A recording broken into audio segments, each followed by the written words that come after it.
much for coming on, man. Whereabouts are you in the States? Boulder, Colorado. But no, I've never been to Boulder, Colorado. What's it like? Well, at the foot of the Rocky Mountains, right at where the Great Plains ends and the Rocky Mountains begin. Now, that's supposed to be all I know about the Rocky Mountains. Kathy, what would I know about the Rocky Mountains? John Denver, Colorado Rocky Mountain High. Is it as stunning as we're led to believe? It is quite stunning up in the mountains, yes. Yeah. And from where we can see things, it is very beautiful. Marshall, it's so nice to talk to you. I've got to say, your boy Reed, he's a brilliant ambassador for you, because I don't know if you heard what you were just saying, but we expected him to come on, and we were all going to have a jolly old laugh and poke fun at this ridiculous story. And he was brilliant. Everything he said made sense. His message was lucid and was clear, and it was very, very positive. Do you mind if we just tread over some of the ground that we covered with Reed before we get to the message? Would that be okay? Certainly, yes. What were you doing? What was your life like before you first, heard a voice? What were you doing? Well, when I finished the university, I began teaching blind adolescents, young boys and girls, life living skills so they could live independently. Yeah. And I was really offered a pathway to make that my full-time career. But during my time there, I began to hear a voice instructing me how to work with these young people, many of whom had multiple disabilities. And I was alone with them, and it was up to me to decide how things were to be done. I had to improvise constantly in this work, so I would begin to get messages from inside myself telling me, try this, or do this, or don't do that. And it intrigued me. Sorry to interrupt. This isn't me talking to myself, so it really intrigued me at that time, and it really helped me in a very practical way. Marshall, sorry to interrupt. Could that not be argued that was instinct, your natural instinct? Because we all have things where I do stuff and go, no, that was wrong. Shouldn't have done that. Or maybe I should go and say, could that not? Did you not consider that was just your natural instinct telling you what to do? Well, certainly, but I didn't have a natural instinct to teach blind children, so it was something, skills I had to learn, and I had to learn most of it while I was working with them.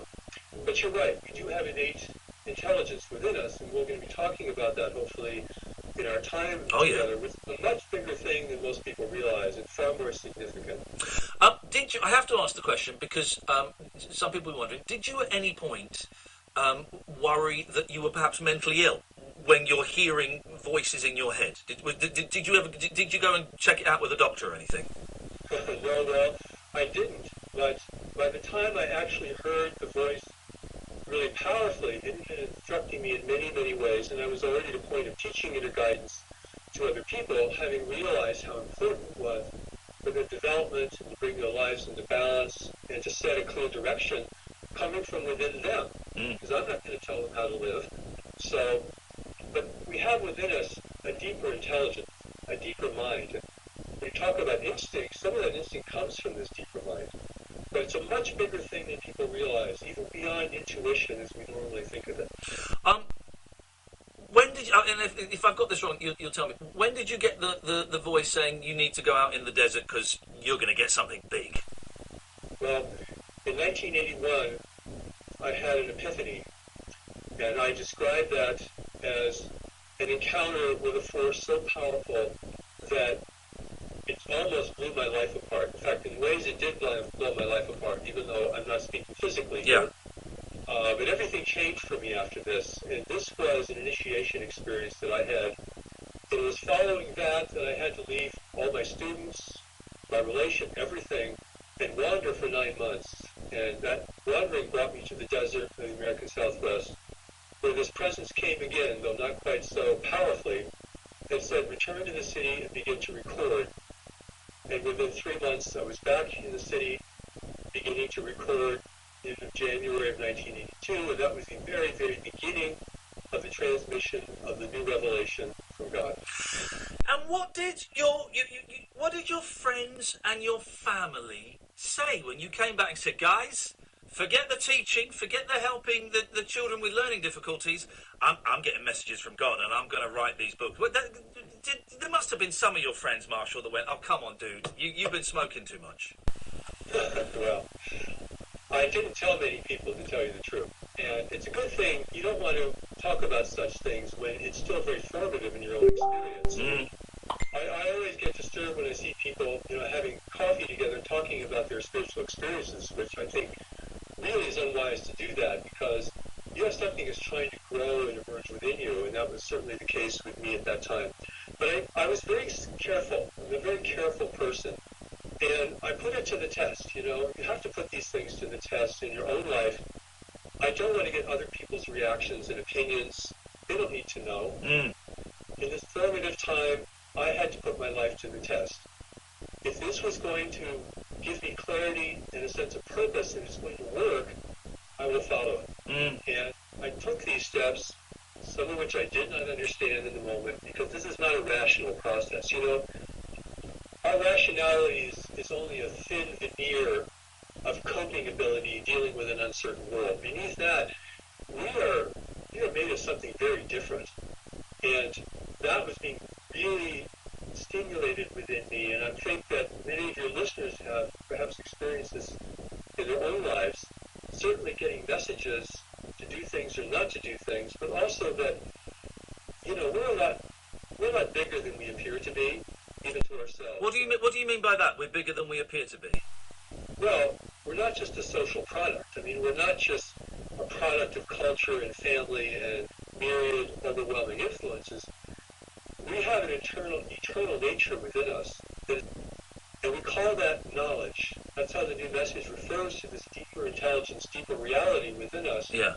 And I was very much engaged with that process. And certainly, whatever I was hearing that was directing me in these practical ways was beginning to stimulate this deeper sense of myself. And that was part of its purpose. All right. Who was it then that was speaking to you? Who was it? One person in inverted commas, or were there loads of different people? Who was it? Well, there were only three at the beginning, and I will not mention their names because that's not important. No one you would know. No one anyone in the world would know. But I've spoken to help prepare me to live a different kind of life and to take on a greater responsibility. And it began very mysteriously, which is often given, these directives given without explanation. And I had to, within myself, determine if I was going to follow that or not. Yeah. This is the knowledge part, okay? Yeah. We get directives from heaven. That can happen. But the most important thing is how we respond, because we have to take responsibility for our own existence. We have to make our own decisions. We have to face the consequences of those decisions. And so the power of that directive from heaven is to build this strength within us, this power of knowledge that lives beneath our intellect. It's bigger than our intellect. And we already experience it in many, many little ways in life itself. But when it begins to emerge within you, it's something very powerful and very important, not to be underestimated. Listen, we're going to take a break. Marshall, stay there. We'll come back to you in a second. I'm talking to Marshall Summers. I find it fascinating, Gareth. It's weird because I can see him. He's on Skype. And I think they're watching us on Periscope and they're streaming it on their website, which is great. Thank you very much indeed. And I'm going to use a word which many might perceive as an insult, but I don't mean it. He looks normal, whatever that means. It's kind of a meaningless word, but he's just. Do you know what I mean? This is what we said last time. We were looking for the con. Yeah. We were looking for the con, and we were waiting for the bit where it departed from reality. Yeah, and also send us your $100 now. And then we looked on the website, we couldn't find it. And then someone sent me a link to their website where they do ask for donations, but they ask for donations. It's not you must buy this book. You must pay $500 to be part of this fellowship. They ask for donations. It's not action. If you've got some spare cash and you believe in that message, then this is how you can send us a few bucks. Which loads of people do. Loads of organisations do. There's no harm in that. But you can still be included with us even if you can't afford to send us any money. So still haven't found the con, and do you know why? Because I don't think there is one. I don't think there is one. I find the fascinating about this is there is Reed and Marshall, who we're speaking to now, just the belief. In the same way that Christians believe that Jesus Christ was the Son of God, and in the same way that some Christians believe that Jesus Christ will come back, in the way that Muslims believe whatever they believe and Jews believe whatever they believe it. It's fact to them because they believe it. And the same with these guys. They believe it. And this story, to me, is as plausible as Jesus being the Son of God, dying, being reborn, and then potentially coming back. And, you know, to me, it has exactly the same merit. It's just got less people saying it. Do you know what I mean? I do. I'm loving this. We're speaking to Marshall till 1 o'clock if he's good enough to keep us company. So I'm not even going to give out the phone number. It'd be pointless. I don't know if you heard what Kath and I were saying before we went to the break. That when Reed came on, I'd taken your website apart with a fine-tooth comb, and I was looking for the con. I was looking for you to be part of our organisation. You need to send us $500 and you'll get to heaven quicker and all of that. And there isn't, apart from you selling books and apart from the donation page, which is legitimate. Why are you doing this? Well, I'm doing this because over a 35-year period I've been given a magnificent message for the world that I feel, and from my own experience and from my understanding of this, which has grown in time, that this will answer some of the biggest questions of life. Yep. About who we are, why we're here, what is happening in the world, and where we're all going together. Because we're all going somewhere together, as if we were standing on a moving sidewalk. We could be arguing with each other, we could have any point of view, we could believe in anything we want to believe in, but we're going somewhere together. And that's really important. It's important for us, it's important for our children. We see a world that's being everywhere fractured, torn asunder. We see nations being divided internally. We have craft flying in our sky without explanation, without invitation. We see, war talk going on, saber rattling, everything in this world. And it doesn't make sense, and we don't make sense within it. But at a deeper level, we do start to make sense. Yeah. And what we were talking about before your break, this thing about having a deeper intelligence within us, something that's beyond intuition, is really what anchors us, because it's the only part of us that cannot be manipulated. It's the only part of us that cannot be corrupted, even by ourselves. Mm. Truth and lies begin with what we tell ourselves. So we're the worst at corruption sometimes within ourselves. But there's something within us that's really important, and it's our grounded being, and it's our divining rod. And everybody experiences it sometimes or at times. And it can make all the difference in the decisions we make, whether we go down a fruitful path or we go down a path of self-destruction. Everything we do is based around decisions, and we base those decisions on either this deeper intelligence within us or upon, our own preferences and persuasions of others. You said the persuasions. I've done a really silly TV show over here recently, Marshall, where basically I lived in the jungle for 3 weeks, and so for 4 weeks I didn't have phones or computers, and everything is so noisy. Everything is so noisy. Even if once I came out of the jungle, just seeing posters and billboards and TVs and radios and clothes and cameras, and there is so much noise around us. Having that month of not having electronic communications and not having, not checking Twitter and that was a month, right? That was a month. That was 4 weeks. I just felt everything subsiding, and I felt calmer. I felt more at peace, and I certainly felt more focused. There are so many distractions in the world, aren't there? Yes, truly. And all that stimulation keeps us up at the surface of our mind, which is very turbulent. It's like the surface of the ocean. If you were to observe this from the side of a ship, it's always turbulent. It doesn't make any sense. It's going this way, it's going that way. One day calm, one day turbulent. But what we don't see from the side of the ship is that water is actually moving around the globe, circumnavigating the globe, powered by celestial powers. The gravity of the moon, for example.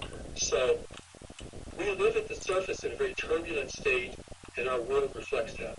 But deep down within us is a much more quiet state, and I'm so glad you had this experience of being away from the technological, electronic world, because it's almost like you have a chance to reconnect with yourself at a more fundamental level. Oh, completely. Let's go back on something you said. You listed, the things that are going wrong with the world, and the world. I've got kids, and they're babies, and the world is a terrifying place with terrorism and wars and corruption in politics, all this kind of stuff. And in that list that you made, and I'm nodding there, going, yeah. You mentioned craft that are flying in the skies.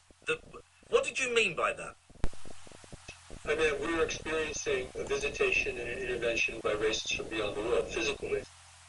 Not interdimensional beings, not angels, not demons, but other races who are here looking for resources, looking for opportunity. They're the opportunists. And they're entering a very dangerous time for humanity where we're very vulnerable to persuasion, because that is their tool, that is their power. And this is part of the phenomenon of our life in the world today that has been growing in prominence ever since the Second World War.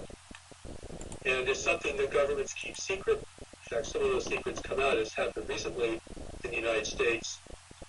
And we can all feel this at some level, the sense that we're being watched, the sense that things aren't right in the world, the sense that some things just don't feel right, and we can't put our finger on it. Not necessarily politics or the usual kinds of arenas of human corruption or deception. There's things going on in the world that affect us at a deeper level. Sometimes we become depressed and it has nothing to do with us. Sometimes we become highly anxious. It may not have anything to do with us. So, because at some level, a deeper level, we are tuned in to this larger environment of life that we live in. We're not just social products, as I mentioned before. I mean, we are spiritual beings that have an eternal foundation. And our whole experience of being in the world has been shaped by the world. That only represents a small part of us. So this is going to be very important if we have an opportunity to talk about the two greatest challenges facing humanity.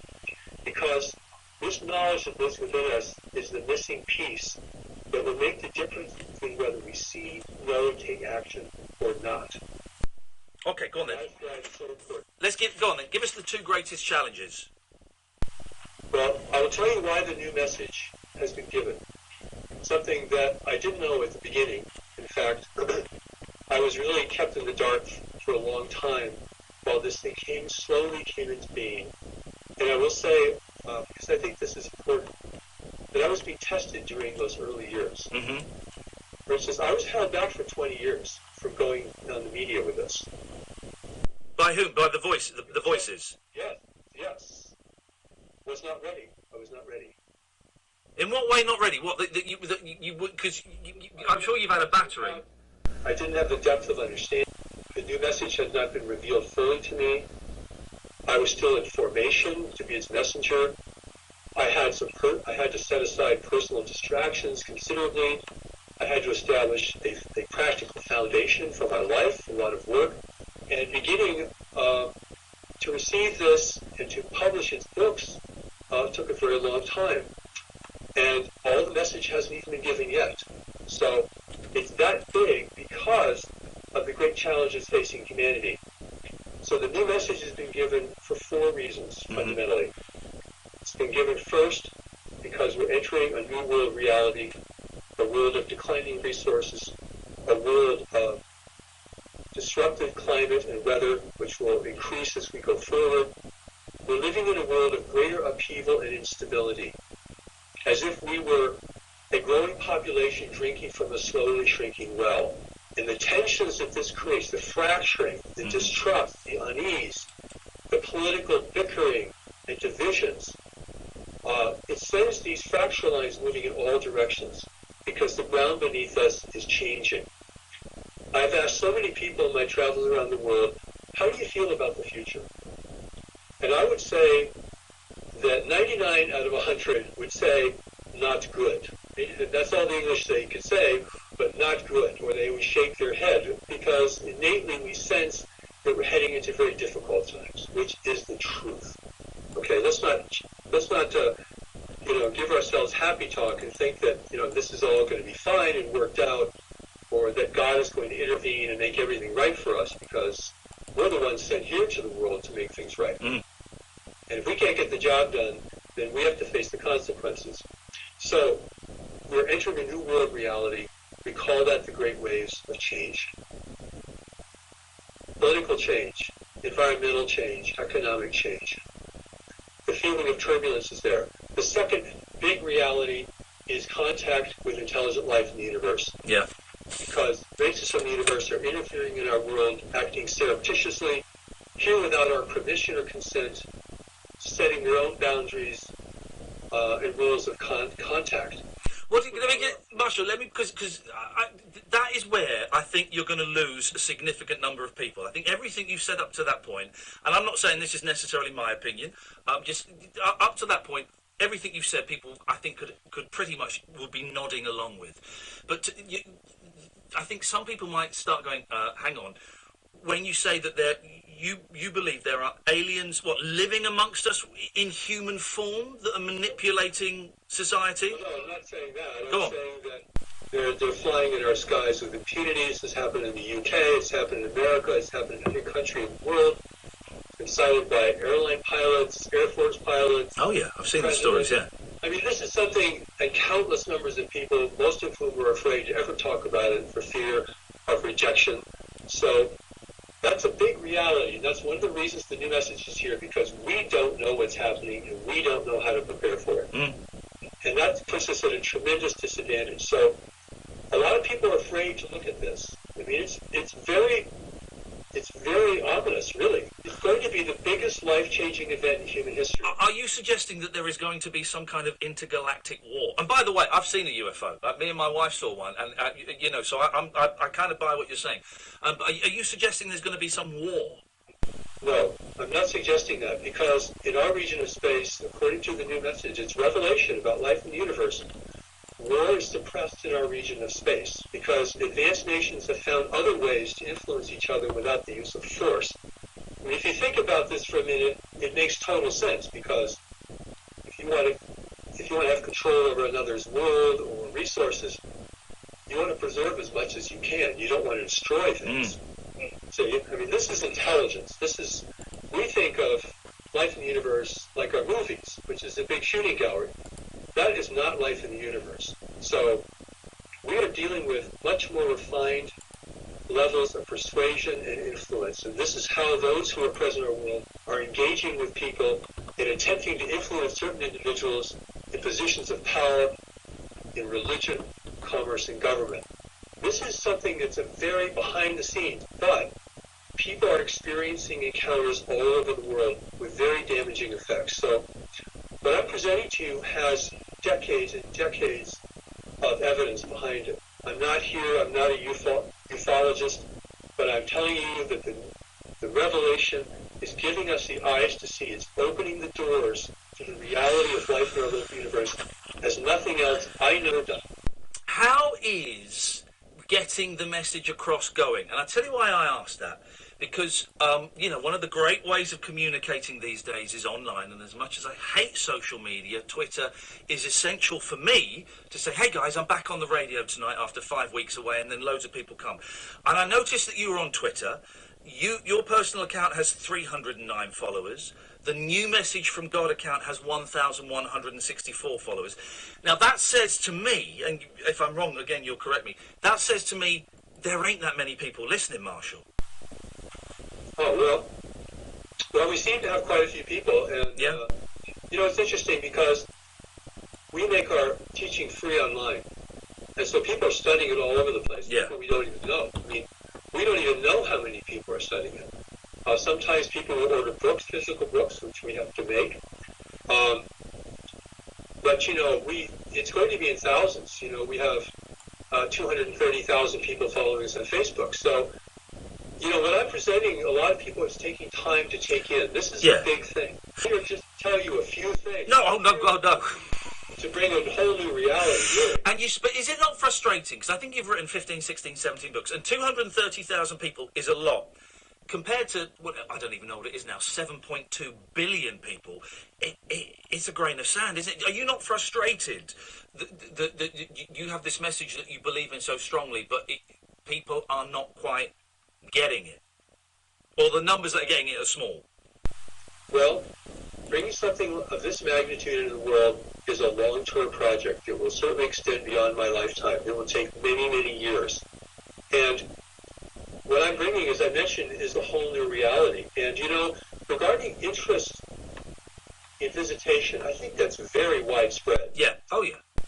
We have some students in China who talk about the Chinese interest, for an example, in visitation and extraterrestrial presence in the world, which the government allows and even supports to a certain extent. So we think of people, and one of the things that I've written about is some people really have a greater community or universal life orientation. It's innate within them. It's natural to them. Yeah. And I call these greater community people because they have a natural fascination and draw towards the reality of the universe, life in the universe, the possibility of visitation. I'm sure every astronomer in the world would fall into this category, as well as people who have an innate interest in the reality of visitation and question what the alien agenda could possibly be. Marshall, listen, we've got to take one more break. When we get back, we've got about another 15 minutes, and I really want you, that 15 minutes is yours, because I want to make sure you get across 15 minutes, but you get across everything. I don't want you to go away and feel that we cheated you. So we'll come back in a couple of minutes. Is that okay? Okay. Nice one, man. Thank you very much indeed. There we go. Speaking to Marshall Summers from Colorado. Marshall, before we go, give us the website. Let's get the website, so if people want to go and have a little look themselves. Where do they go? Certainly, newmessage.org is the website, and you can search greater community, you can search relationships and higher purpose, you can search the great ways of change, you can search higher purpose, steps to knowledge. All of these great resources are there, available to people around the world to read free of charge. I want people to have this information. It's so important, and certainly, given what we talked about this evening. Before you come to any conclusions about visitation to our world or why they're here or who they are, I really recommend that you read the Allies of Humanity briefings, something we didn't have time to talk about tonight. And that's free online too at alliesofhumanity.org. We are a nonprofit organization. We attempt to make all this available as free as possible, and people donate and help us to do that. So that's the nature of our work. I think everyone is facing and feeling the difficulties of this day and the days to come. And what I want to say is that God has given us a powerful intelligence. It's not our intellect alone, because our intellect alone is really a servant. It either serves the world or serves other people or serves something within us that's really connected to a higher source. And that power can guide you, help you, hold you back at times of decision, give you clarity and meaning. And that is a central part of the whole new message teaching, because if we don't have this knowledge, we're living haphazard lives. We're going from thing to thing. We have no real sense of purpose. We're living at the surface world around us, overstimulated. And yet, there's something in each one of you that has a direction and a purpose for being here. And we can't figure it out. We have to experience it. It is an experience, and it's this experience that I really encourage and support, and I hope that people who receive the new message and can learn from it can begin to feel, the whole pathway to developing this connection between our worldly mind and this deeper intelligence that's presented in the book Steps to Knowledge, which is also free online to read. It provides in a step-by-step manner ways to begin to engage with this deeper intelligence in the simplest, most practical ways, in ways that are most natural to who we are as individuals. This, I couldn't speak of all these things if there was no solution, if there was no pathway. If we're just facing something huge and overwhelming, there's nothing we can do. No. Really, the ball is in our court in terms of preparing for the great ways of change, for our encounter with intelligent life, which for the first time presented to us in the clearest possible terms, in a way that can be translated easily, and is being translated now in 27 different languages. We have 51 translators at work, making this available to people in all countries and free of charge. And a lot of our work is just providing this resource as far and as wide as we possibly can. We have many readers in the UK, and we bless and honor them. And I'm glad that I have an opportunity to speak to your audience tonight. I know they're feeling many of the things that I might have touched upon and that you certainly do touch upon in your program. But we have to think big now. We have to think about the world, because the world is going to shape what's going to be available to us as individuals. We all have the eyes to see and the ears to hear. Right? Yeah. We need more of that jungle experience that you had to open up those senses to something bigger. Oh, mate, totally. And you know, mine was a tiny thing, and it was not. It was, you know, I lived in the jungle, but it wasn't real, and it was a TV show. But even that brief experience has changed my perspective. I think it may have been you, Kath. Someone asked me, what are you going to take out of the jungle? And I said, perspective. I just got perspective on my life, on my relationships, on the people I want to spend time with, the people I don't want to spend time with, on technology, on my job. Got perspective. And that was you know, a few weeks doing a silly TV program without phones. So what we've got literally 10 minutes. What do we do then? Obviously, we can go and read the books and we can look at the stuff online. But what is it we need to do to get in touch with this message and receive it ourselves, and you know, make the world a better place? Well, the new message really is pointing us to a big evolutionary shift for humanity. And this encounter with intelligent life in the universe is probably the biggest event that can have the real promise of uniting a fractured humanity out of necessity. It will force us to do this. Just like climate change will force us over time to great, perhaps, suffering if we delay. It's going to force us to deal with something bigger than ourselves that involves all of us and our well-being and our future. The new message provides numerous tools for how to focus, how to manage your own mind, your feelings, your emotions in such a way that you stay connected to this deeper intelligence within you, and a way to experience that and how that expresses itself for you as an individual. But this is all being driven by necessity now. This is not just a pastime or a hobby or a pleasure for somebody who has lots of time on their hands. This is something we have a need to know where we're going and what's going on around us. And we have to be very sober about that.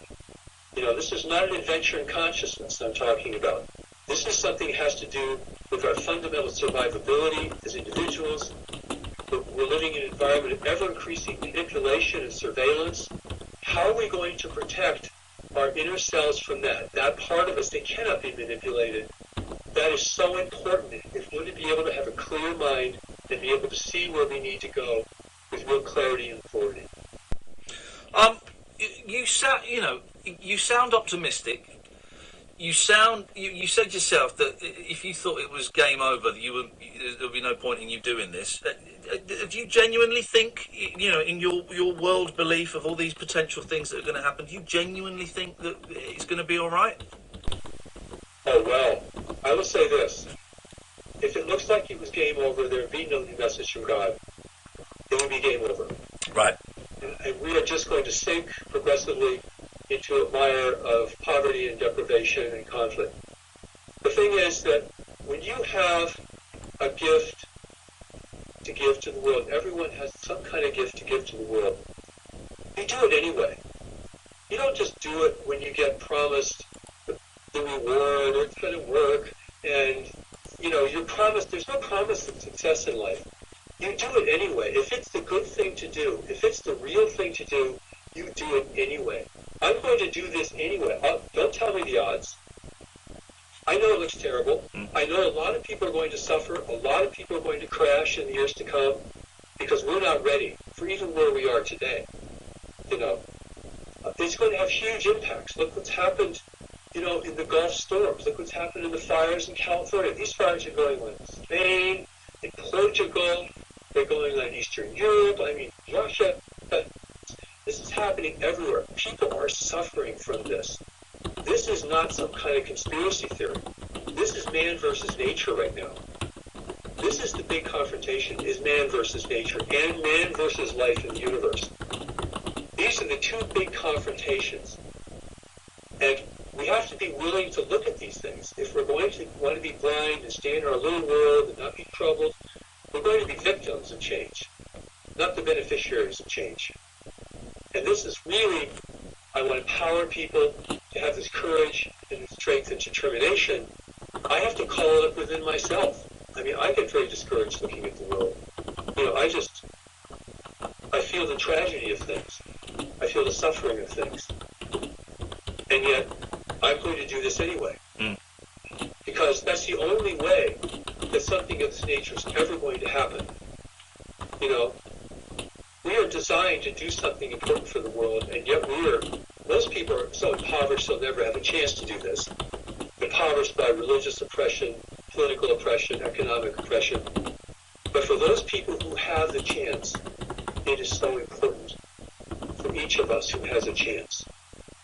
And that is why our service is needed in the world, even if it's in a very small place, nothing grandiose here, no avatars, no saviors. This is everybody doing good where they can. That will make a difference. Otherwise, we are in a downward spiral. And I should have said this earlier, right at the start, and I forgot to, that when you talk of God, this isn't like a Judeo-Christian God, this isn't an Islamic, this isn't, this is more of a, I'll do it and you can just kind of nudge me in the right direction. This is a universal higher power type God, isn't it? This is the God of the entire universe. There we go. This is the God of a billion races and more. Wow.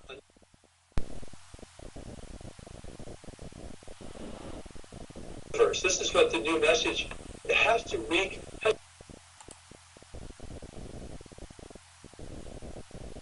us up to date in our understanding about God. Otherwise, we're not living, 1,600 years ago. We're not living 2,000 years ago.